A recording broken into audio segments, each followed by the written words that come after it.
যখন তাকবীর বলতেন রাফা ইয়াদাই, হাত উঠাইতেন, হাত্তা তাকুনা হাযওয়া মানকিবাই, হাতগুলা কাপ কাপ বলেন, বাংলাটা বলেন কাপ, কি কাপ বরাবর উঠাইলেন। আচ্ছা, কাপ বরাবর উঠাইলেন। এখন আপনি এই হাদিস পেয়ে আমাকে দাওয়াত দিতে চলে আসলেন যে আপনি কাপ বরাবর উঠান না কেন?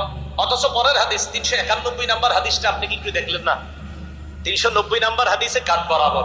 391 নাম্বার হাদিসের বর্ণনাকারী মালিক ইবনুল হুয়াইরিস রাদিয়াল্লাহু তাআলা তিনি বলেন, আন্নাহু রাআ রাসূলুল্লাহ সাল্লাল্লাহু আলাইহি সাল্লাম, তিনি রাসূল আকরাম সাল্লাল্লাহু আলাইহি সাল্লামকে দেখেছেন। নবী যখন তাকবীর বলতেন রাফা ইয়াদাই, হাত উত্তোলন করতেন, হাত্তা ইউহাজি বিহিমা উযুনাই, কান বরাবর হাত উঠাইতেন। কি বরাবর? তাহলে মুসলিম শরীফের 390 নাম্বার হাদিস কান বরাবর, 391 নাম্বার হাদিস কান বরাবর। এখন বলবেন হুজুর আপনারা তো বাচ্চাদেরকে কানের লতি শিখান, এই তো কথা। তো কানের লতি কোথায় আছে? এই 391 নাম্বার হাদিসেরই শেষে আছে।